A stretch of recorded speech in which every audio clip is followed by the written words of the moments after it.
Hello guys, এখন আছি ঘোড়াশাল বাজারে। ঘোড়াশাল বাজারে এই ডিম থেকে শুরু করে হাঁস মুরগির বাজার। এই ঘোড়াশাল পলাশনুর সিন্ধি আপনারা দেখতে পাচ্ছেন যে ঘোড়াশাল মুরগি বাজার। এই যে এখানে পাইকারি ও মুরগি বেচা হয়। মামা, আপনি এখানে কিভাবে পাইকারি না খুচরো কিভাবে বিক্রি করেন মুরগি? মোটামুটি ভালো বেচা কিনা হয়তো না? আশেপাশের লোক আইসা সাশ্রয় পাইবো তো? খাজনাটা একটু বেশি নেই আর কি। খাজনাটা একটু বেশি নেই। আচ্ছা, খাজনা এটা ঠিক হয়ে যাবো গা, মাল পাওয়া যায় তো না? আচ্ছা, সমস্যা নাই।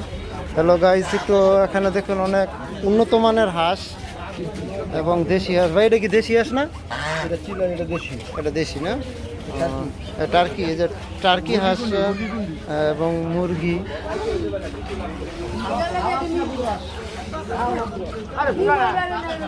এখানে দেশি মুরগির বসছে এবং এটা বাচ্চা আছে।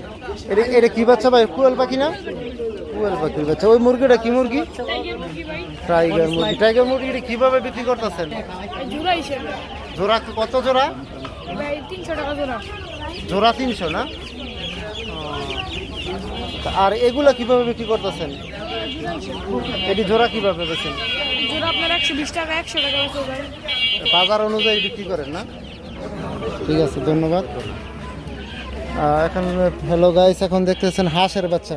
বড় ভাই, হাঁসের বাচ্চাটি কিভাবে বিক্রি করতেছেন? 100 টাকা পিস, 50 টাকা। এটা 100 টাকা পিস না, পার পিস। আর এটা 50 টাকা। এটা বয়স কয়দিন? 3 দিন।